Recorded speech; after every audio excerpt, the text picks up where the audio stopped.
today we are going over the word Raphah. Yeah, Raphah is a Hebrew word.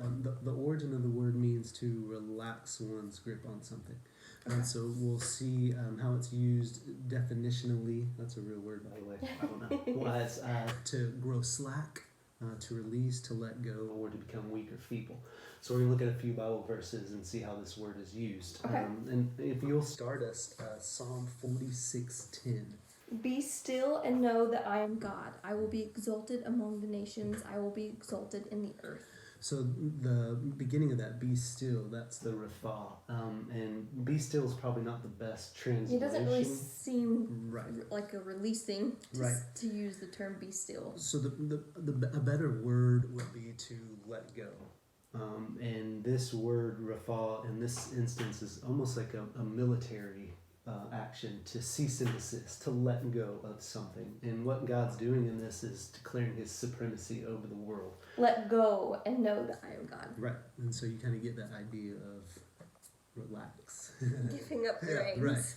Right. And we'll see a couple other instances where Raphah is used. Job 27:6. And in this, it says, I hold fast my righteousness and will not let it go. My heart does not reproach any of my days. That will not let it go is Raphah. He's not going to release that. And then also Isaiah 13:7, and this is just a different definition of Raphah. Isaiah 13:7. Therefore all hands will be feeble and every human heart will melt. Right. That feeble is where Raphah right, is. or to go slack, so he's releasing his hands or control. So it's basically giving up control, releasing of. Yeah. It's not inactive, it's an active motion of letting go of control over something. Pretty cool to think about as you read those stories and verses. Yeah. There you go, Raphah. Raphah. All right, so we want to go back and just meditate on Psalm 46:10 for a minute, only because this verse is really what spurred us on for this video. We have seen this verse misused in so many ways, and so we really want to just look at it a little bit deeper. Yeah, I think a lot of times in our translation, it says be still. If you have the ESV, that Raphah means to be still, and a lot of times we tend to think that is kind of a non-active or an idle. Yeah, some things I have heard of, you literally just sit still in a chair and just meditate. Right.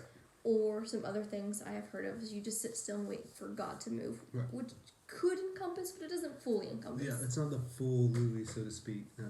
And so what you get with Raphah, it's an active letting go of something. A lot of the times we want to control things, right? And what this hold on tightly. Right. And what this word is releasing that and giving that peace to God. Let God be the director of these things, but we have to initiate that by letting go.